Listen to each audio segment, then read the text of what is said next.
السلام علیکم ورحمۃ اللہ وبرکاتہ۔ آج ہم بات کریں گے جی والعصر، قرآن کی ایک بہت چھوٹی صورت پر ایک جامع صورت، جس کے اندر کامیابی اگر انسان کو چاہیے اور وہ خواہش کرتا ہے کہ وہ دنیا کے اندر بھی کامیاب ہو اور آخرت کے اندر بھی وہ کامیاب ہو، تو اس کے لیے 4 اصول بتائے گئے ہیں۔ کتنے اصول؟ 4 اصول۔ جو ان چاروں اصول کو اپنی زندگی کے اندر لے آئے گا اور اس پر عمل کرے گا تو یقیناً وہ بندہ ہوگا جی کامیاب۔ اور جو لوگ ان چاروں میں سے کسی ایک کو بھی چھوڑ دیں گے تو ان کے لیے کامیابی مقدر نہیں۔ چاروں کرنے ضروری ہیں، چاروں کے چاروں ہی کرنے ضروری ہیں۔ تو اللہ تعالیٰ نے جب اسٹارٹنگ اس صورت کی ہوتی ہے تو کچھ اس طریقے سے ہے، بسم اللہ الرحمن الرحیم، والعصر، قسم ہے زمانے کی۔ اللہ تعالیٰ نے زمانے کی قسم کھائی کیونکہ یہ ہر دور قیامت تک کے لیے صورت جامع ہے اور ہر ان لوگوں کو کامیابی کا راستہ بتاتی ہے۔ اور امام شافعی نے کہا کہ اگر قرآن کے اندر صرف ایک ہی صورت ہوتی تو یہی صورت انسان کی کامیابی کے لیے کافی تھی۔ والعصر، قسم ہے زمانے کی۔ زمانے کی قسم کیوں کھائی گئی؟ کیونکہ ہر وقت جو انسان اس صورت کو پڑھتا ہے تو اس کے لیے ایک جو وقت ہے، جس حال کے اندر وہ موجود ہے، وہ اس کے لیے زمانہ ہے۔ تو وہی زمانہ اس کے لیے ہے جس کے اندر اس کو کرنا ہے جی کام۔ ان الانسان لفی خسر، یقیناً انسان خسارے میں ہے۔ قسم کھانے کے بعد پھر اس چیز کی طرف تنبیہ دی گئی کہ سارے انسان خسارے کے اندر ہے۔ ان الانسان لفی خسر، یقیناً انسان خسارے میں ہے۔ اب ساری انسانیت خسارے میں ہے، اب اس خسارے سے نکلے گا کون؟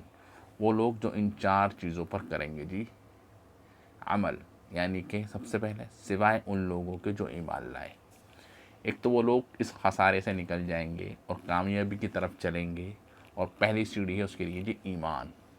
ہمارا ایمان ہونا چاہیے بہت زبردست طریقے سے، یعنی کہ اللہ تعالیٰ سے ہونے کا یقین، غیب کی باتیں جو اللہ تعالیٰ نے ہم کو قرآن کے ذریعے سے بتائیں، ٹھیک، ساری ایمان کی باتیں، ان کا ایمان طاقتور ہو۔ الا الذین آمنوا، یعنی کہ وہ ایمان لے کر آئے، اور ایمان لانے کے بعد وعملوا الصالحات، اور نیک عمل کیے۔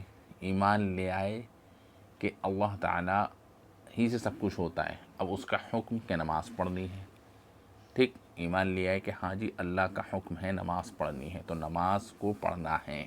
ہر وہ عمل جو قرآن نے کہا کہ کرنا ہے، اور ہر وہ ایسا فعل جس کے لیے قرآن نے منع کیا ہے اس کو نہیں کرنا، تو وہ آ جائیں گے جی عمل الصالحات، نیک عمل، ٹھیک ہے۔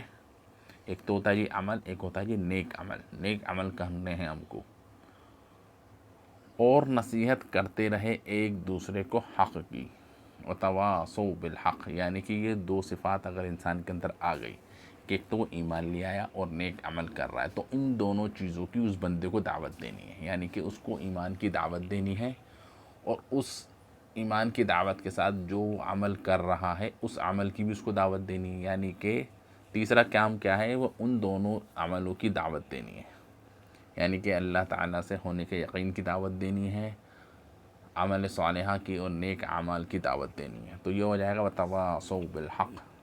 اسٹارٹنگ اپنی ذات سے کریں، اپنے گھر والوں سے کریں، اپنے محلے بستی پڑوس سے کریں، ٹھیک۔ تو وتواصوا بالحق کے اندر کیا ہے؟ وہ نصیحت کرتے ہیں ایک دوسرے کو حق کی، ٹھیک۔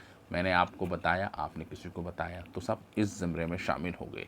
تو بندہ جو ایمان لایا، نیک عمل کرے، اور پھر ایمان اور عمل کی دعوت دی، ٹھیک ہے، 3 کام ہو گئے۔ اس کے بعد چوتھا کام آتا وتواصوا بالصبر، اور تلقین کرتے رہے ایک دوسرے کو صبر کی۔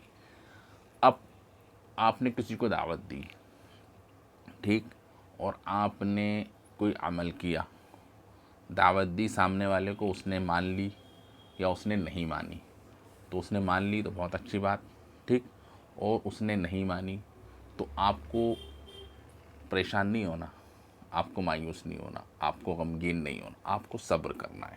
تلقین کرتے ہیں ایک دوسرے کو صبر کی، کہ بھائی آپ کو بھی دعوت دینی ہے، مجھے بھی دعوت دینی ہے، مراحل آئیں گے، حالات آئیں گے، کچھ لوگ مانیں گے، کچھ لوگ نہیں مانیں گے، ٹھیک ہے، غیر مسلم طاقتیں بھی کھڑی ہو جائیں گی، اپنے خاندان کے لوگ، اپنے معاشرے کے لوگ، اپنے ماحول کے لوگ، ٹھیک ہے، تو ان سب سے مقابلہ کرتے ہوئے، ان کے مخالف چلتے ہوئے آپ کو صبر کرنا ہے، یعنی کہ نیک عمل کی دعوت دے رہے ہیں ایمان کے ساتھ، اور اس کے اندر آپ کو پریشانیاں آ رہی ہیں، اس کو آپ کو کرنا ہے جی صبر. تو صبر بھی ہم کو کرنا ہے اور اس کی تلقین بھی دینی ہے. صبر کا مطلب یہ ہے کہ حالات آئیں گے، اللہ کے حکموں پر جم جانا ہے، ٹھیک، کیسے بھی حالات آئیں ہم کو اللہ کے احکامات کو ہر قیمت پر ماننا ہے. تو یہ چاروں کام جس نے کر لیے تو وہ یقینی طور پہ اللہ تعالیٰ اس کو اس خسارے سے نکال دے گا اور اس کو کامیاب کرے گا دنیاوی اعتبار سے بھی، اور جنت الفردوس میں اس کو اعلیٰ سے اعلیٰ مقام عطا کروائے گا. تو السلام علیکم ورحمۃ اللہ وبرکاتہ.